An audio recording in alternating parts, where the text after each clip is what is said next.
filles. Bonsoir Jean-Michel. Bonsoir Stéphanie. Les filles, j'ai la chance ce soir d'être avec Jean-Michel qui est notre expert en boulangerie. Nous avons Déborah. Déborah, elle a 25 ans et Déborah, en fait, elle nous pose la question à savoir quelle est la différence entre le pain blanc et le pain ordinaire, Jean-Michel? Alors Déborah, le pain blanc et le pain ordinaire, c'est la même chose. Bon, Hein? alors déjà on a bien avancé. Voilà. Déjà.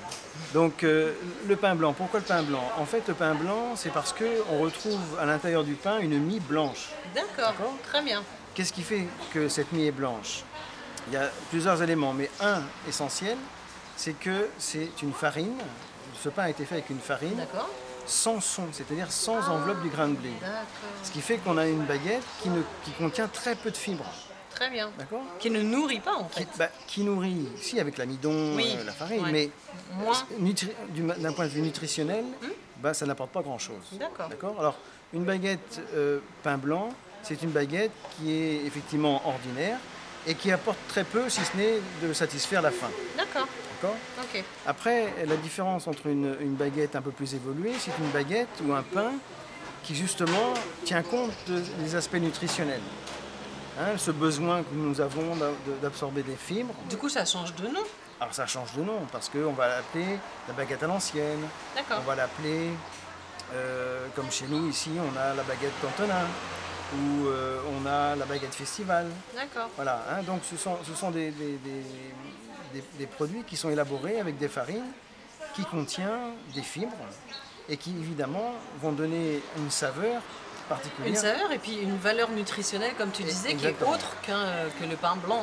Tout à fait. Qui fait un peu de la peine maintenant quand on Bah, voit tout ce qu'il y a sur les étalages. Tout à fait. Et si on devait comparer la Festival, la Campagnette, la Tradition, on s'y perd un petit peu dans tout ça. Oui, oui. Comment ça se passe? Enfin, Alors, quelle est leur composition ou comment les différencier? Voilà, alors les différencier, en fait, on va les différencier au niveau du goût.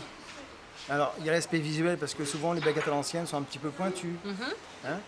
On va les différencier surtout au niveau du goût. Alors, le goût, en fait, il est le résultat de la méthodologie de fabrication de la pâte avant cuisson.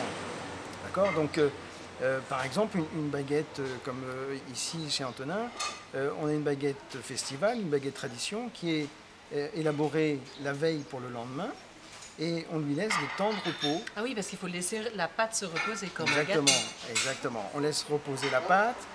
On appelle ça des moments de détente. Et ensuite... Comme nous, les filles, on a besoin de moments de détente. Voilà. Et à partir de là, eh bien, on va laisser fermenter cette pâte. Très bien. Et plus elle sera fermentée, puis on va lui laisser le temps de se développer. Au moment de la cuisson, eh bien, tous ces arômes pendant le développement vont ressortir. On aura une baguette tout à fait différente. D'accord, ok. Voilà. Donc le type de baguette dépend de ce qu'on met dedans et La façon dont on temps va de élaborer. détente qu'on lui accorde. Voilà. Tout est dans la détente, les filles. Merci Voilà. beaucoup, Jean-Michel. Je t'en prie. À bientôt, les filles. N'hésitez pas à nous envoyer vos questions sur www.secretdefille.tv et bien évidemment la page fan. Des bisous, salut. Au revoir.